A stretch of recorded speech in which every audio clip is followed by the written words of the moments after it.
Imagine a quiet mountain retreat, deep in the woods of Northern California. The year is 1981. Families came here to escape city life, to breathe fresh air, to feel safe. But inside Cabin 28 at the Keddie Resort, safety was shattered forever. On the morning of April 12th, neighbors walked into a horror scene. 3 bodies were found brutally murdered in the small cabin. Sue Sharp, a single mother, her teenage son John, and his friend Dana. Their deaths were violent. Overkill. The kind of rage that suggests not just murder, but a message. Even stranger? Inside the cabin, Sue's daughter Sheila discovered the bodies, while her younger siblings were alive, sleeping in another room, unharmed.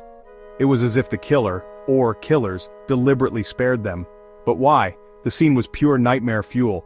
Knives, a hammer, and even electrical tape were used.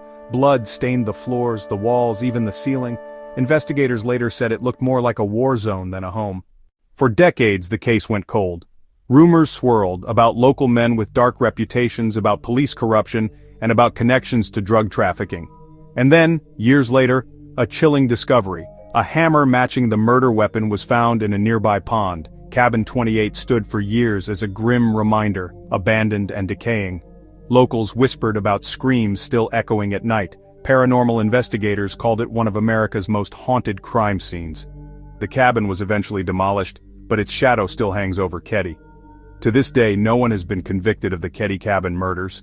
Was it a random act of cruelty, or a carefully silenced crime? Some believe the answers were buried along with Cabin 28. Would you dare spend a night where 3 lives were taken in such brutal fashion?